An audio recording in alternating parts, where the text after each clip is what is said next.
ትሞታለህና ቤትህን አስተካክል።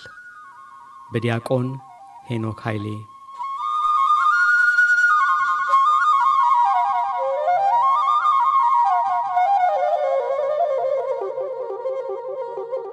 ንጉሥ ሕዝቅያስ በጠና ታሞ ተኝቷል። ነቢዩ ኢሳይያስ ሊጠይቀው መጣ።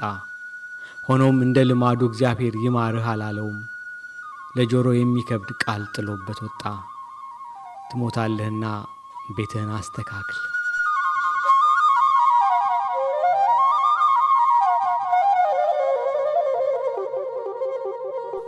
ነቢዩ ይህንን ብሎት ከወጣ በኋላ ሕዝቅያስ ወደ ግድግዳው ዞሮ ስቅስቅ ብሎ አለቀሰ።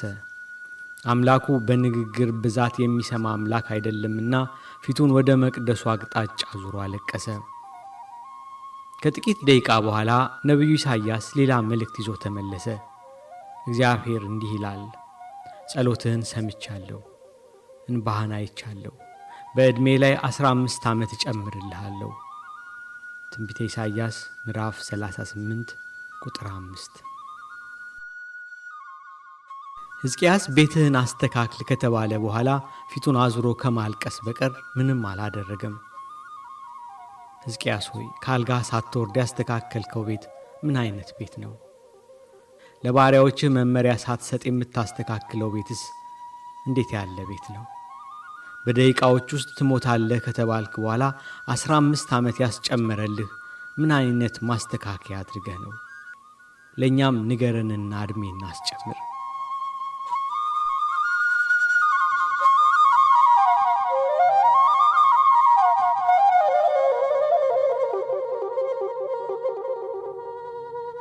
ሕዝቅያስ ከአልጋው ሳይነሳ ያስተካከለው ቤቱ ልቡ ነበር።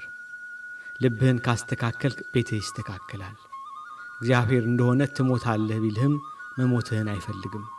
እርሱ ከኀጢአትህ እንጂ ከአንተ ጋር ጸብ የለውም። በውኑ ኀጢአተኛ ይሞት ዘንድ እፈቅዳለሁ? ይላል ጌታ እግዚአብሔር። ከመንገዱ ይመለስና በሕይወትም ይኖር ዘንድ አይደለምን? ይላል መሐሪው። ትንቢተ ሕዝቅኤል ምዕራፍ 18 ቁጥር 23። እርሱ ትሞታለህ የሚልህ መኖርህን ፈልጎ ነው። አንዴ ብያለሁ ብሎ አይጨክንብህም። በንስሐ ተመለስ እንጂ ምሬሃለሁ ለማለት ይቸኩላል። አሁን ትሞታለህ ብየው አሁን ትድናለህ ብለው ይንቀኛል ሳይል ተመልሶ ይምርሃል። ኀጢአትህንም ወደ ጥልቁ ይጥለዋል። በጎ እንድትሠራም ዕድሜ ይጨምርልሃል። አንተ ብቻ ተመለስና አሁኑኑ ንስሐ ግባ።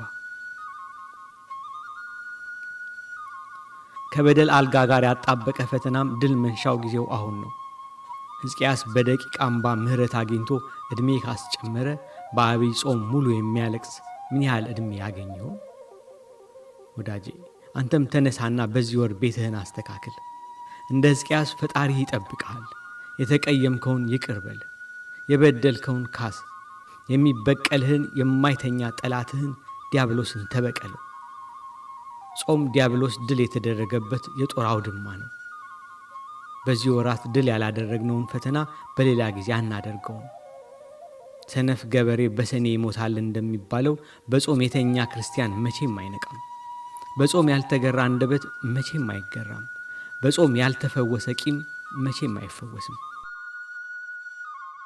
ጌታችን በወንጌል አንዴ ወደ እሳት አንዴ ወደ ውሃ የሚጥል ጋኔን ያለበትን ልጅ ሲፈውስ ይህ አይነቱ ጋኔን ያለ ጾምና ያለ ጸሎት አይወጣም ብሎ ነበር።